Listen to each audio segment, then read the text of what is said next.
realizing how incredibly fragile our lives are, realizing how delicate our lives are, realizing how anytime our lives can be snuffed away, we need to seek a refuge.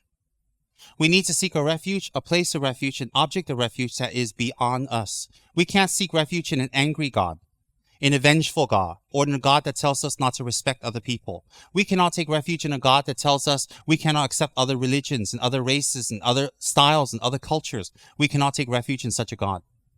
We cannot take refuge in a God that's angry and vengeful and punishes and hurts and damages and is jealous. Why? Then he's just like us, or she's just like us. I'm not going to take refuge in a God that is vengeful and angry and that restricts me from helping others because of religion or color or race. That's wrong. So we're going to take a refuge in something that's beyond a God or gods, and that is a fully enlightened Buddha.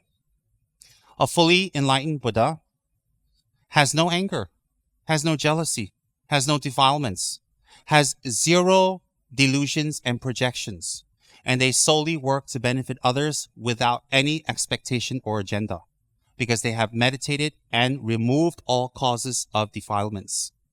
And that can be only a fully enlightened Buddha, for example, Lama Tsongkhapa.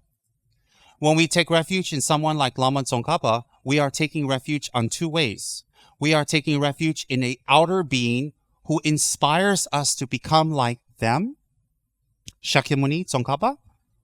We are taking refuge in an outer being who tells us it's possible, that lets us know it is definitely possible. And that inspires us to take refuge in the inner being, in ourselves. How do we take refuge in ourselves? By not lying, by keeping our samayas clean, by working for others, by generating forgiveness, by having no animosity with an agenda. Like a mother who scolds a child out of pure love.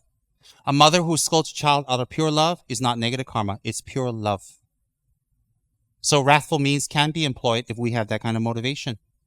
And when we work for others and benefit others, that is refuge in ourselves. Why is that refuge in ourselves? Because we open up something that we all have. Kindness, goodness, clear mind, generosity, forgiveness, patience. We have that in all of us. That's why that generosity, kindness, love is called the Buddha nature. People, sometimes I hear they say, hey, we got a Buddha inside of us. Well, how come when you get a double bypass, we don't see any Buddhas inside of you? You see, when we say there's a Buddha inside of us, let me make it clear. The Buddha inside of us is not a Buddha that's inside of us.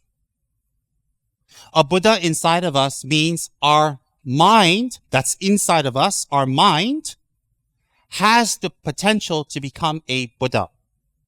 Hence, that potential to become a Buddha is within all sentient beings.